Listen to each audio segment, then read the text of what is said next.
I'm Clay Robinson, and today we're going to learn how to connect this particle here, flash it with a program that will allow us to remotely check the reading from this photoresistor and toggle on and off this little LED here.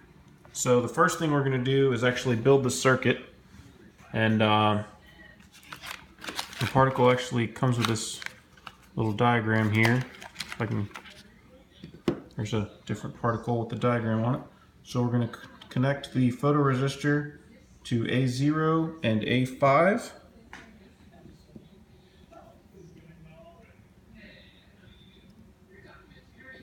Right there. And we're going to go resistor from ground to A0.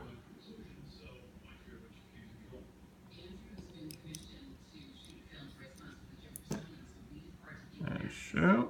Then we are going to connect another resistor from ground on the other side to below the circuit.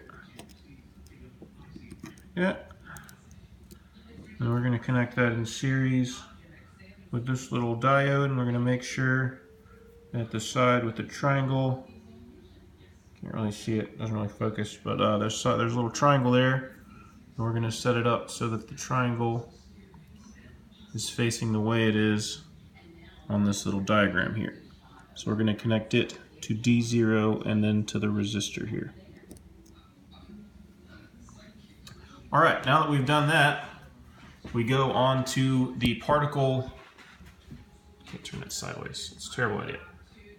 You go to the particle site, and then you can, I already downloaded the code here, but you basically, you go to this link here that shows you how to build the circuit, and the code is right there. You can copy it and paste it into your particle build environment.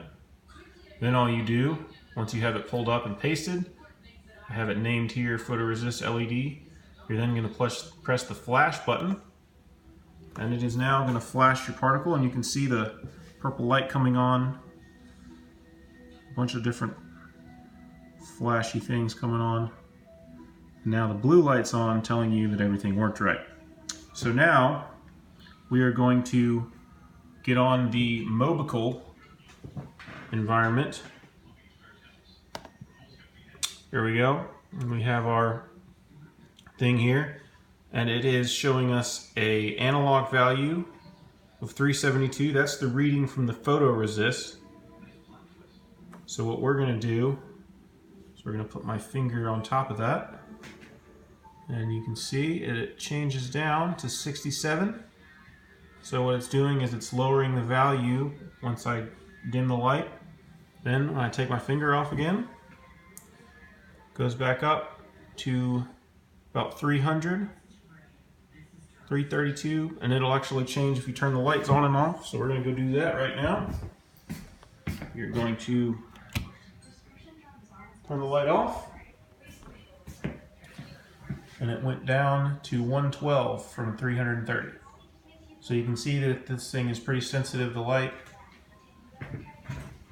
and changes based on whatever light reading it's getting. And now we're going to create some buttons on here so we can control the LED. So we're going to go to plus. It's the name of the button. The name of the button is going to be on. This is going to turn the LED button on.